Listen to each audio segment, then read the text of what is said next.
Hello, my name is Bonnie and this is my channel, A Knitter Obsessed, and this is my knitting podcast where I come and talk about all things knitting currently going on in my life. And yeah, if you've been a regular viewer, then you know it's probably been a little while since you've seen me. I don't think I've put out a video all summer. I mean, I think it's been like at least 3 months, maybe a little less, maybe a little more. I haven't actually checked on like YouTube when the last video I made was, but it's been a long time. And so I actually have a lot to talk about today. That being said, the reason it's been a long time is it was just a rough summer. I'm in school right now to get my master's in library sciences, my MLIS, and I took on way too many classes for the summer semester. It was an absolutely ludicrous workload and was very stressful. And then on top of it, I just had some other life stuff going on, and I ended up, this is very sad, but one of my dogs ended up getting sick and passing away just a couple weeks ago. And with just everything going on, like something had to give, and it turned out it was the podcast. Like I just couldn't keep it up. I'm excited to be back now. I'm still dealing with some anxiety and dealing with some crazy life stuff. And of course, you know, I'm not over losing my dog. She was my baby and I loved her, and we've had her since she was a puppy, and it was pretty unexpected, the loss and all that. So we're struggling a little bit, but getting better, like slowly getting better, getting my life kind of put back together. So with that, I figured I'd show you guys what I've been working on the last, few months and the whips I've got going on. And the reason I wanted to make the video is because I was putting on one of the tops I finished like way back at the beginning of the summer, and I had the thought of like, have I even showed this on the channel? And I looked and I hadn't, and I've worn that shirt so much that I've had to wash it like 3 times now, like, or even more. Like I've washed it several times because I've been wearing it all summer long. And I was like, wow, I cannot believe I haven't even talked about this one. So we're due for an update. I'm pretty sure I'm like gonna forget things because it's been months. I'm pretty sure that I'm gonna forget. I think there's at least one whip that I have that I don't know where it's at the moment. Like I misplaced it. So like, this isn't even like a perfectly full list. I'm just a little scattered. So I've done my best. And even being scattered, it's still a lot to talk about, so I think it'll be fine. A couple of other things before we get going though. I'm in a different setup. If you have been here from the beginning, you'll know this is where I originally filmed my videos. It's not ideal. I'm not able to put my computer, which I use as my like mirror so I can see what I'm recording, at like a good place to actually look at when I'm at this setup. So it's down here. And so you'll notice if I look like way off, camera, that's what I'm looking at. It's not ideal, but it's what I had to work with today. And if I didn't start filming, like I just straight up wasn't gonna film this video. So this isn't my ideal setup, but we're just doing what we can. Similarly, I don't really have enough time to film today, so I'm gonna try and go through things fairly quickly, but there's a chance I might just need to film a little bit tomorrow as well. So if I show up in a completely different outfit halfway through the video, that's what happened. So yeah, we are just making do and we're doing the best we can, and it's gonna be good enough. So thanks for coming along with me. I do appreciate you being here. I have missed this community and this podcast. I miss talking with you guys and talking about my knitting. So I'm excited to be back. But I've got 4 finished objects to show you guys, and then 3 whips to talk about, I believe, and a couple of acquisitions, so nothing too crazy. For the finished objects, I was gonna put one on to like wear in the video, but it's hot. It's really hot. We're in the middle of a heat wave, which is hopefully gonna break tomorrow. But I just didn't really feel like putting like wool on, and my one top that's knit in pure silk is very comfortable, but I just feel like it might be easier to just show off all of the projects, like, holding them up, and then I'll film some B-roll probably tomorrow, because like I said, I don't have enough time today to actually do all my filming, but we'll film some B-roll of me wearing everything tomorrow before I edit this, and so that should all be up over here while I'm talking about the project, so you'll be able to see what I'm talking about. So that's what we're working with. Today you just have me in a very plain t-shirt because it's too hot. There's a point in the summer where I just don't wear any knitwear no matter what it's made out of. So, all right, So first things first, let's talk about, these will kind of be in the order that I finished them, but like also not really, because again, I kind of forget when I finished what, so. But we'll start with the one that I could not believe I hadn't talked about, because I'm pretty sure that's the first one that I finished. This one has been on the podcast before. It was on the channel as a whip on my last like project update, which I'll link up above in case you want to, you know, I don't know, have a recap of where we were at before I took my long break. But now it's all finished. And this is my Friday tee by Petit Knit. See if I can get it all in the frame here. There we go. This is a fingering weight t-shirt knit with Knitting for All of Pure Silk. I did mine on US 2.5s or 3mm needles, which I'm pretty sure is what the pattern calls for. So I hit gauge with that and it was fine. And then I did make some modifications. So first off, the colors, I did use more colors than the pattern called for. So the main color I believe is called Dusty Blue Whale. No, it's not Dusty Blue Whale. That's my cotton merino that I have. Deep Petroleum Blue. Yes, this is Deep Petroleum Blue for the main color, which I really love. Like, it's definitely coming out more muted on screen. I might need to do some like color correcting and editing. But it's this really lovely blue color. Very neutral blue. I like it a lot. I've been wearing it a lot. It's very much my color. And then for the stripes, the pink one is Plum Rose, which I've had in my stash for like a year now. The green is Dusty Artichoke, and the white I believe is Powder. But if I'm wrong, all of the details are going to be in my Ravelry page, which I will link down below. As for modifications, I omitted all of the ribbing. So this pattern's supposed to have pretty extensive ribbing. So it has a double folded collar, and then it has, I mean, I think it's like this much of ribbing on the sleeves. It's like 2 or 3 inches, probably like 2.5, and on the hem. And I just, because it was gonna be a summer tee, I wasn't loving that look so much. And so I just made sure I ended on the blue color, the main color, and I did a, oh, what's it called? What was the cast off called? Icelandic. And I did an Icelandic bind off. And so I really like the way it came out. Like, it's subtle, it's understated, it's almost got like, it's like, almost looks like a thinner I-cord almost. Like, not really, but kind of. Sorry, I'm trying to see. But I really like it. I feel like it cinches them in just enough so they're not flaring, because the silk did have a tendency to kind of want to flare out. So it's just holding it all where it needs to be. And then it's just nice and casual looking. And I'm really happy with it. For the collar, because the pattern has you like cast on the collar, knit the double folded collars to start with. And so I just skipped all of those instructions, cast on for the like, you know, yoke. And then I went back and I picked up 1 stitch for every stitch in the collar, I'm pretty sure, and then just immediately did an Icelandic bind off as well. So it has the same finish as the sleeves. And again, it just kind of pulled it in very nicely. The first time I did it, I tried picking up like 3 out of every 4, 4 out of every 5 stitches or something, because the neckline was huge. And so I was trying to like bring it in just a little bit. And when I did it, I couldn't put it on over my head anymore. So ripped it out, picked up 1 for every stitch, and it pulled it in like just the right amount, and it's really, really comfortable to wear. So I've been wearing the heck out of this. This is the one I like could not believe I hadn't showed it off, because I've seriously been wearing this so much. It's so drapey. Silk is so nice. It's so cooling to wear. It's just comfortable, and it goes really well. I know some people are weird about like blue on blue, like if they wear a lot of blue jeans, but I think it looks really cute with my blue jeans. So I'm wearing it with blue jeans. I'm wearing it with like some green, like high-waisted like linen pants that I have. I've been wearing it with shorts, like everything. I love this shirt. It's fantastic.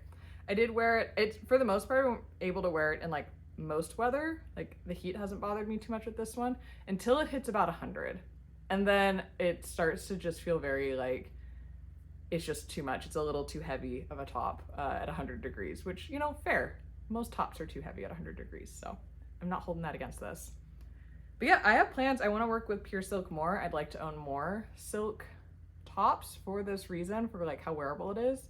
It did hurt my hands. It was a long project. This project took me at least 2 or 3 months to knit, and just because I had to set it down and like work on other things a lot. So, but yeah, that's my first finished object. Next up, and I'm pretty sure that this is another one that was in my last update as a whip, or maybe as a swatch or a plan. Could have been any of the above. But I finished my Cognac Cardigan as well. So this is a just stockinette cardigan. It's the Cognac Cardigan by Atelier Castin.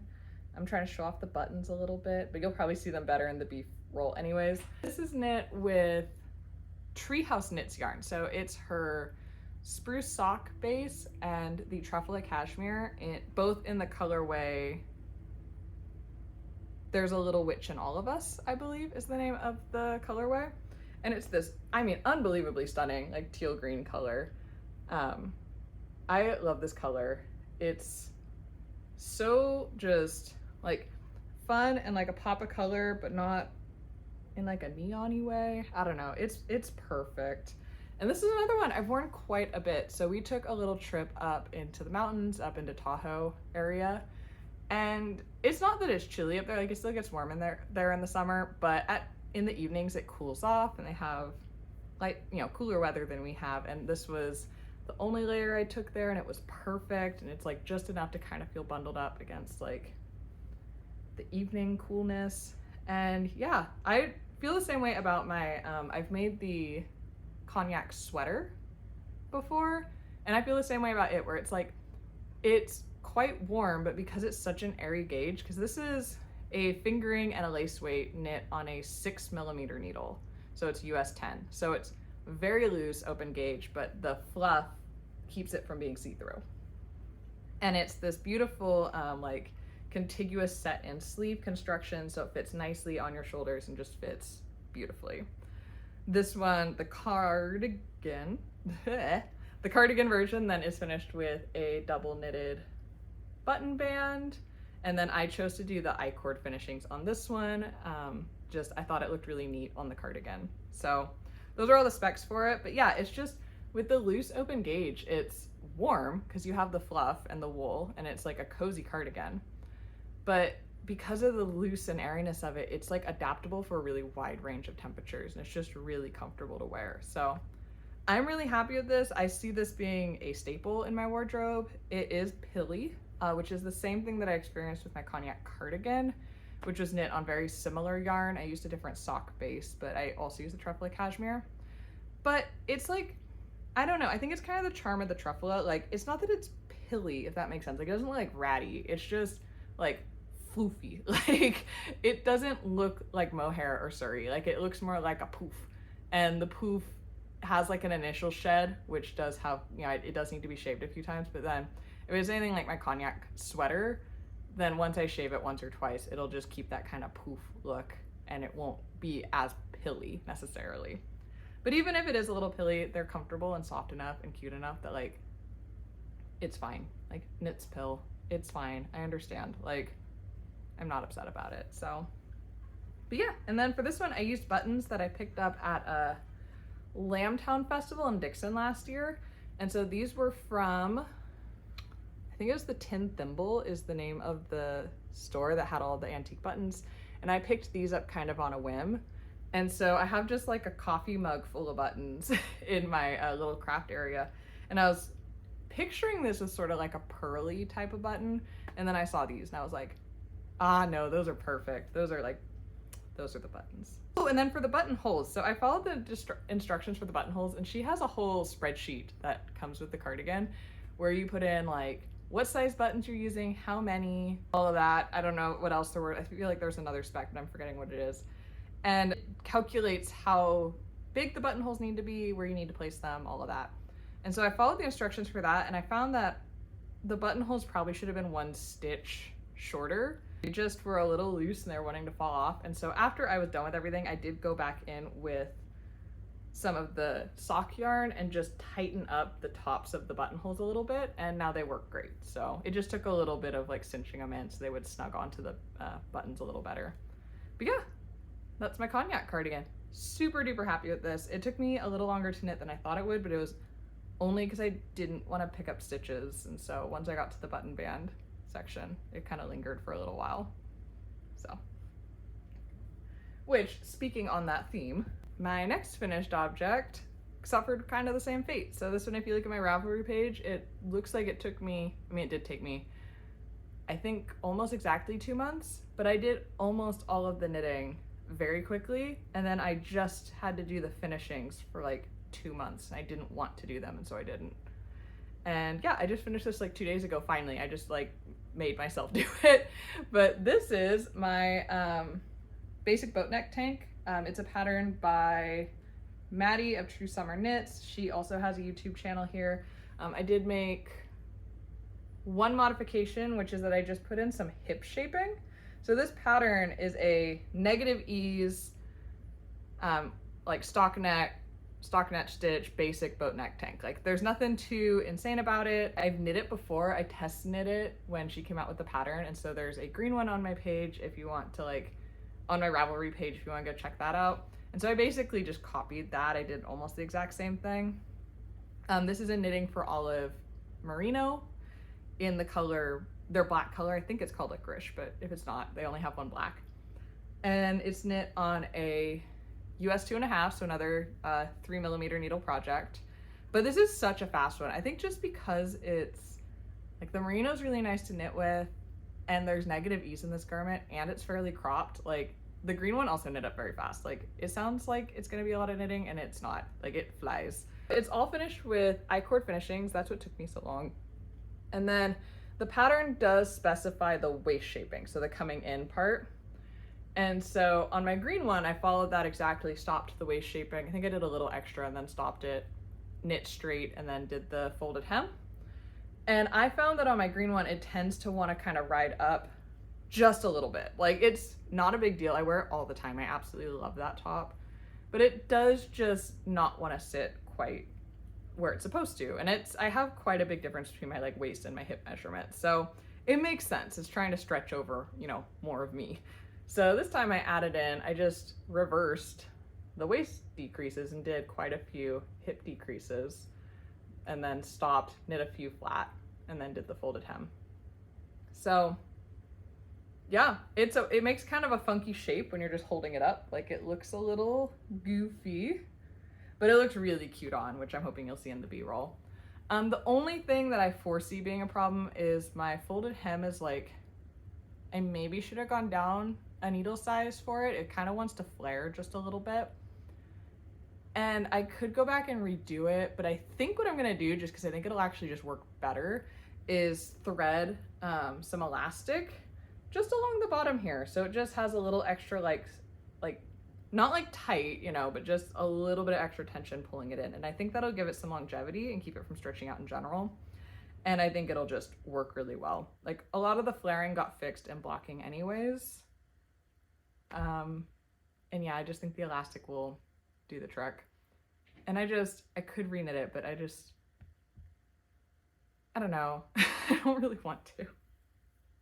But not when it's like so close to being perfect. Like I think it'll be fine just doing it the other way. So, but I'm really happy with this. It fits really, really well. I wear my other one all the time. And so I knew as soon as I knit the other one, I wanted to knit one in like a really, really like black, like one that I could just throw on with jeans. I love the look of like a black t-shirt or a black tank top with jeans. It's my favorite. So that's what this is for.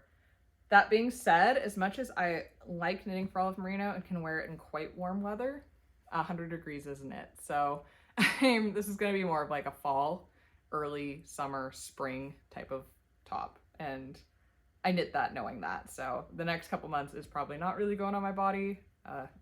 We are too hot for wool. All right.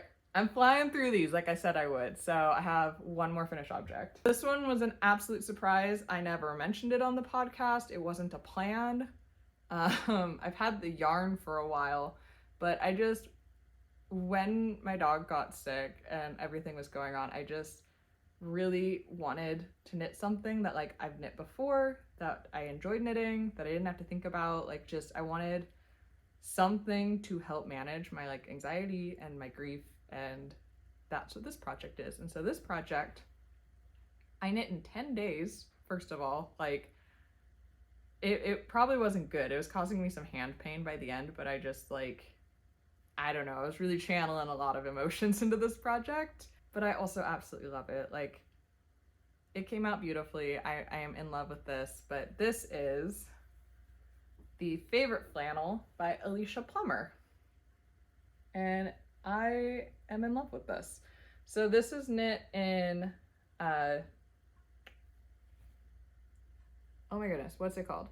This is the whole video is just gonna be me not remembering what things are called. High Desert Sport by Knit Picks in the colorway Red Bird. I am sure I just put it up on the screen. Editing Bonnie did, and it's also on my Ravelry page because I'm forgetting the name of the yarn color. But it's this crazy beautiful like copper orange color, and I just love this color on me. I think it looks so nice, and I love the Favorite Flannel.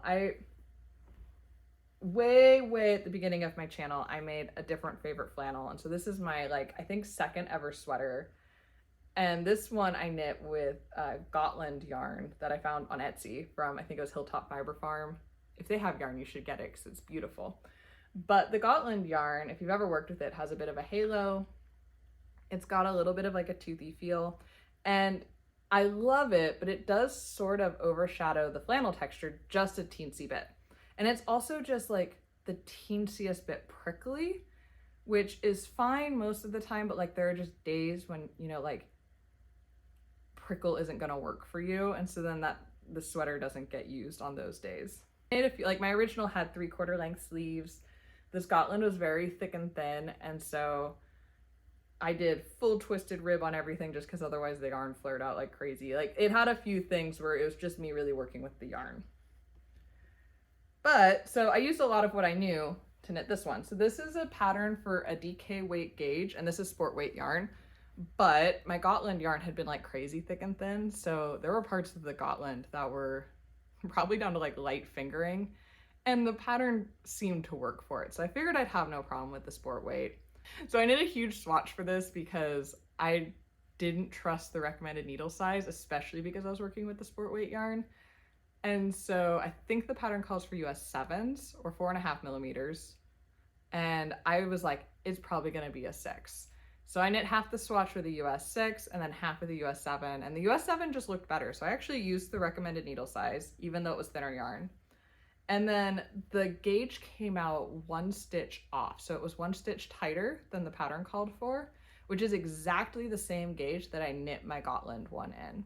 So I knew it was gonna fit perfectly because when I knit the Gotland one, I knit it with the idea of having less ease than the pattern called for. And so this one came out with less ease than the pattern called for, and I love it. Like I love the fit of this so much. Just like my other one, I did go with twisted rib, except in this case I used half twisted rib because I wasn't trying to, you know, make the yarn do something it didn't want to do, unlike last time. And then I did make a point of ensuring that I did plain stockinette stitch before getting to the ribbing. So the way the stitch pattern works is you do plain stockinette for so many rows, and then you do 1 row of 1 by 1 rib, and then plain stockinette 1 by 1 rib. So I did the plain stockinette into the cuff, which just small detail, but I do think it looks nice and clean. And yeah, there's not a lot to say. It's mostly just a plain raglan. It's just done in this Andalusian stitch, and I just love it. I love the color. I love how thin the fabric is that it made with the sport weight yarn. Like it just feels light and easy to throw on. I love the height where the neckband came, like the collar, I guess that's what it's called, came to. Like the sleeves I had stop, you know, so they're not like too long because they're quite fitted. So it's got this feeling of like just a really comfortable, like almost like thermally type shirt, but also a cozy sweater. It's the best of both worlds, and I adore it. I honestly still might make more favorite flannels in the future. It's one of my favorite patterns, and there's just absolutely nothing about it that's tricky. Like it's just easy peasy, brainless. The 1 by 1 rib roads gives it like a stripe effect, so you just kind of want to keep going and it just flies off your needles. And this took almost exactly 3 skeins of the high desert. So I have a whole 4th one that didn't even get like touched. None of this was used. That's not true. That's not true at all. I totally just lied. I used a little bit into the 4th skein. I ran out of the 3rd skein halfway through the bottom ribbing. So I only used like the smallest amount of the 4th skein. That's what it was. I was hoping I could get away without using it, but I ended up using a little bit of it. And I'm glad I chose to just make it the length I wanted and use a little bit of the 4th skein since I had it. I was just a little annoyed I had to like wind it up. But yeah, so just the tiniest bit of the bottom has the 4th skein in it. But solid win. And I swear by the end of it, my anxiety did feel a little better. So I feel like that a sweater sort of absorbed a little bit of it. It absorbed some bad emotions, but in like a good way. I don't, if that makes sense. Like it helped. It did a lot of help, so. All right, that's it for finished objects. 3 months of knitting. I got 4 finished objects, but 2 of them were in fingering weight and 1 was in sport, so it was a lot of very small gauge knitting. Let's look at works in progress. So this one I'm not gonna go on too much because it's not one that I wanna give like a big, huge update about all the time, but I did finish a quarter of it. So this is my Hue Shift Afghan by Karen DeMiller Lawrence. This is knit in Knit Picks yarns. What's the kind of yarn is it? It's the Mighty Stitch. I got the box of yarn behind this chair. So, but yeah, this is in Mighty Stitch in like 10 different colors. This square only has 5 of the colors, and all of the colors are listed on the Ravelry page for it. So again, if you want like the specifics, you can go check it out because I'm not going to remember them all off the top of my head, and it would just be you guys staring at me saying a lot as I try to figure it out, and I don't think anybody wants that. So I needed something.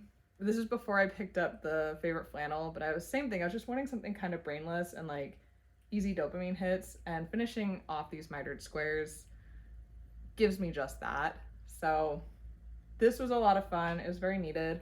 I got not just this one done, which the last time I showed it to you guys, I only had 10 squares. So now we have 25 here, and then I'm almost done with square number 2. So we're up to what, 46 squares out of 100 now? There's 100 squares in the whole blanket.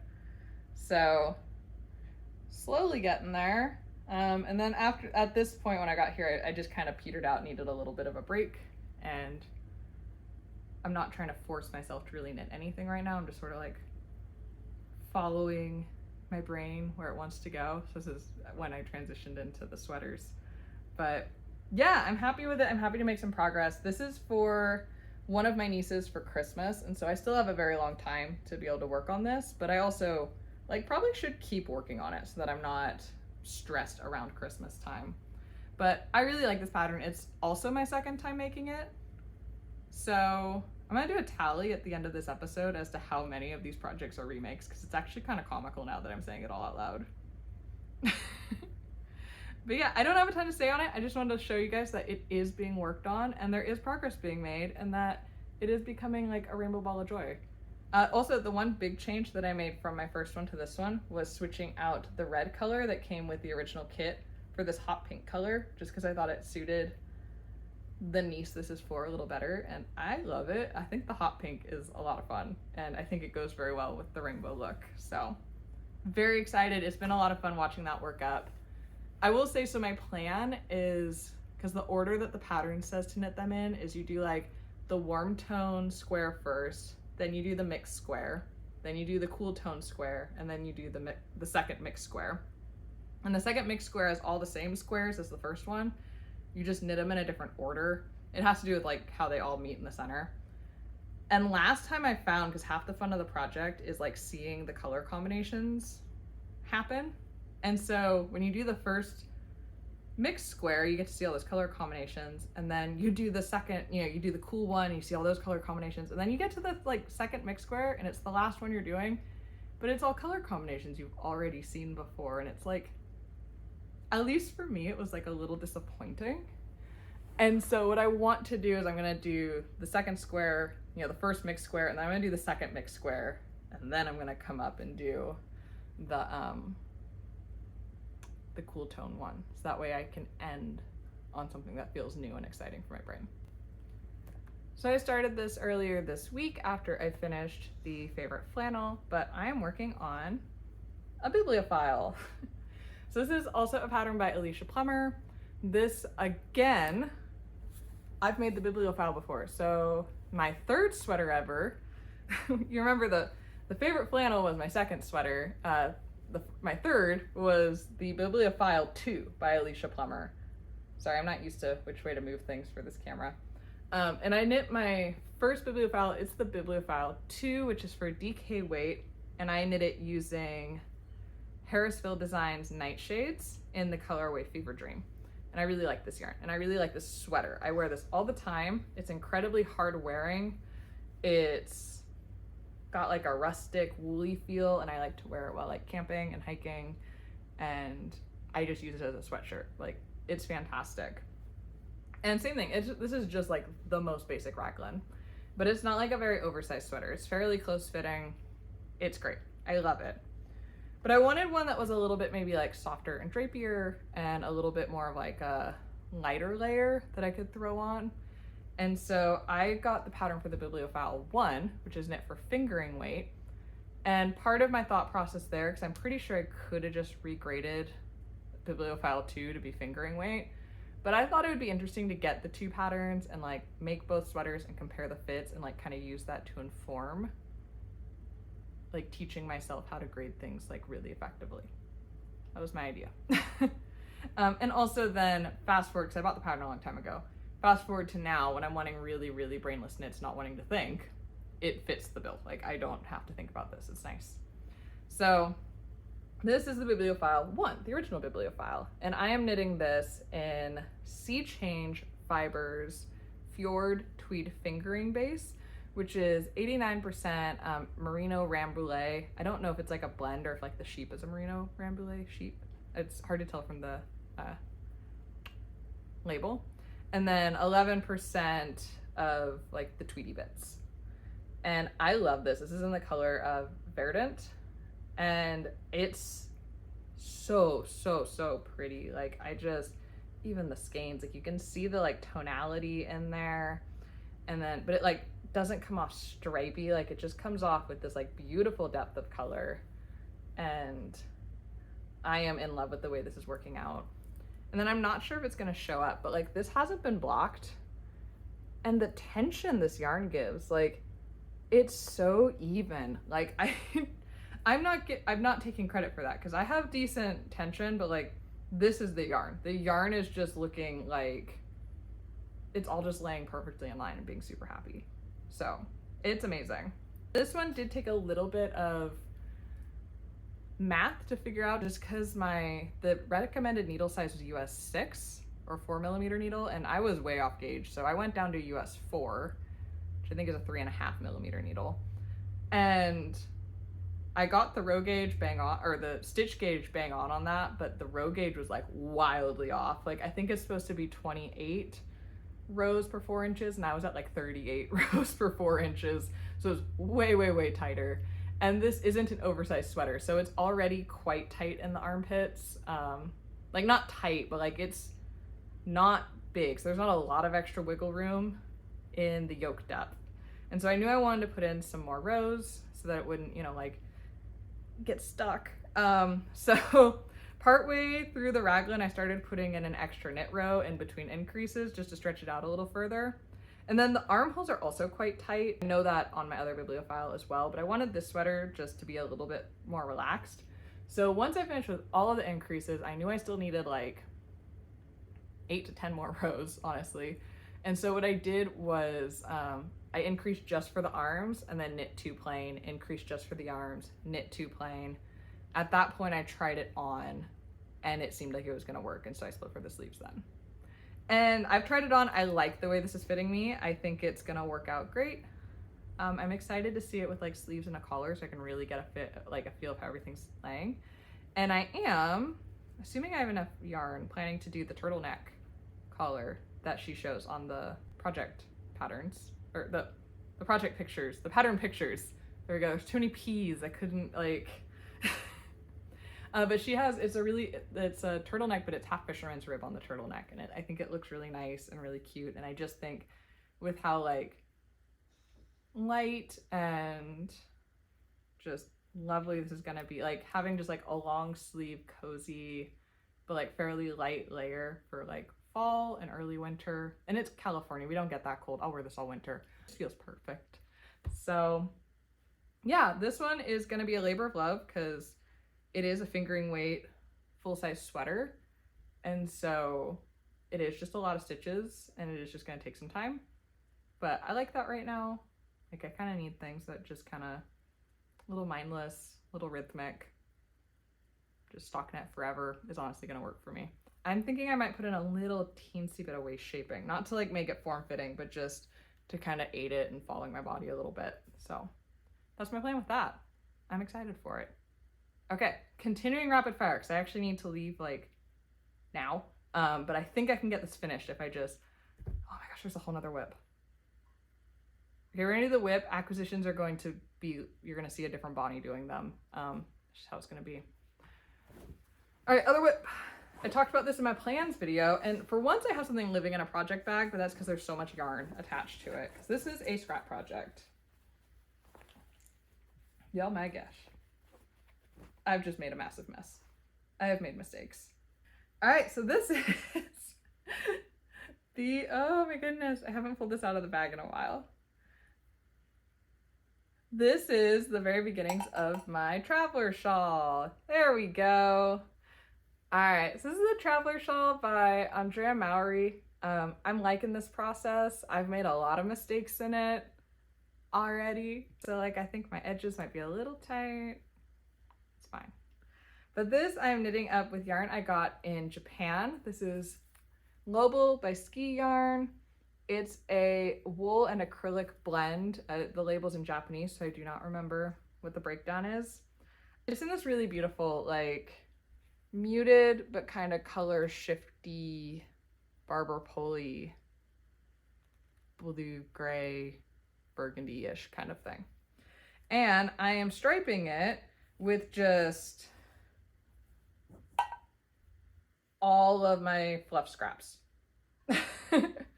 So it's nice and easy. I'm basically just using this to get through some of these scraps because like I don't know what I'm ever gonna do with like, you know, this much mohair otherwise. But also like mohair is pricey and it's beautiful and I don't want to just like chuck it. So I started this as a way to work through that. I'm not in a hurry on this at all. Something like caught. It's funny, there are rows that are uneven because I just like forgot what I was doing and stopped following the pattern. There's points where, like I said, I've made the edge too tight. And I'm just kind of trusting the process and hoping it all works out. This is just supposed to be fun. And it is. I'm really enjoying watching the stripes work up and seeing how the stripes work on each side and like with the colors. And I think it's going to be a really beautiful, really wearable shawl when I'm done. So I don't have a ton to say about it yet. I will say, I feel like this pattern is like simple, but when you're reading the pattern, like it feels complicated for a minute. Like the first time I read through it, I was just confused. I was like, wait, what? And I think I had to start over and like, and then once I did it, I was like, it's not hard. I don't know why. It's like Andrea Mowry's patterns are usually like, they are really clear and this pattern is clear. There's just something about the like unevenness of the garter stripes, or it's not even garter, it's like stockinette and reverse stockinette, but like the unevenness of them because there's like one side has 3 rows and the other has 2. Yeah, it was just a little hard to get my mind on the rhythm, and then as I said, I'm making mistakes even with that, but I just feel like it's a very forgiving pattern and you know, I'm really the only one that notices the mistakes, so hopefully, and if anyone else knows them, they're not gonna tell me, so we're fine. But yeah, all right. Acquisitions. I'm gonna try and do it. I have 2 acquisitions and that's it. And so we're gonna fly through these and then I have to get to dance class. First up, I had a birthday in July. And so I don't know why I said that like I didn't know when my birthday was. Like I know when my birthday was. For some reason I couldn't think of the word July. It's really interesting when you don't do a podcast for a while. Like, you forget how to speak to a camera afterwards, and like, I'm sure other podcasters can relate to this. It feels like learning how to talk again. It's very strange. But my oldest niece, who, my whole family knows that I love to knit, obviously, but she, on the 4th of July, her and her dad, my brother, picked me up some yarn to give to me for my birthday. So it's very patriotic. It's very fitting with the 4th of July purchase date. I have 2 balls of each, and I have absolutely no idea what I'm doing with this yet, but it's 100% superwash. It looks like it's about a DK weight, because it's saying to be knit on a US 6, and 50 grams. I got 100 grams of each, 115 yards per ball, so 230 grams of red and 230 grams of blue. So I'm not sure exactly what I'm gonna do with this yet, but something cute, because these are adorable, and I like, you know, I love that she saw this and thought of me and got me some like crazy bright red and blue yarn. Like, this is so cute. And then my other purchase, on our way back in Tahoe, when we went, we stopped at a yarn store on the way back, and I was just browsing. We mainly stopped just to let our dogs walk around the town and, you know, go pee and stuff. And so I was like, okay, I'm popping into the yarn store because we happened to park right next to one. And I wasn't gonna get anything, which is like some famous last words. And then like right before, as I was leaving, I saw this color peek out of like this cubby that was full of these like balls of yarn. I heard my dog probably. She's been a little sad since we lost our other one, so. But she's doing better every day as well. So keeping an eye on her, making sure she feels extra, extra loved right now. But yeah, right as I was leaving, I saw this one, and it's by Pasquale, and it's the Soleil, or maybe Sol, but I'm gonna guess Soleil. And this is 90% Pima cotton and 10% cashmere. There are 153 yards, or 140 meters per 50 grams.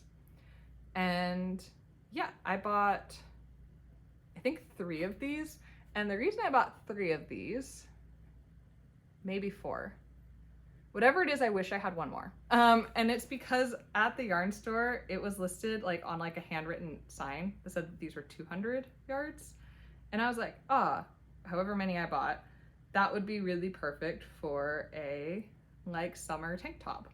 And as it is, now it's a little low for a summer tank top. And so what I'm thinking I might make is, I'm gonna forget the name, but I'll just put it up here. So this top, because I've been eyeing this line of garments for a while. I think the lace in them is absolutely gorgeous.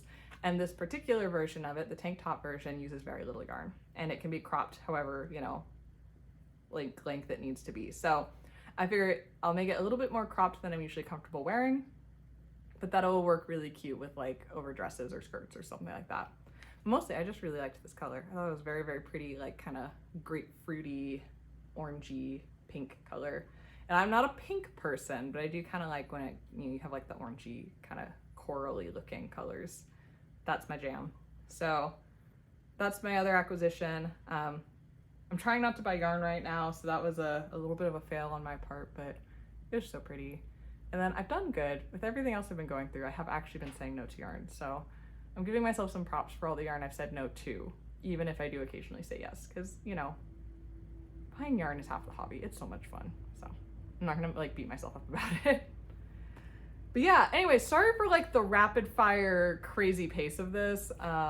I hope you had fun. It's been good to talk to you guys again. I'm looking forward to chatting with you in the comments and just saying hi. And yeah, hopefully all of you guys had slightly less stressful summers than me. But if you didn't, hang in there, because they're right there with you. So yeah. Anyways, before I just keep rambling on, I'm gonna let you guys go. So thank you so much for watching. I hope you had some fun. I hope you got some knitting in, and I'll see you next time. Bye.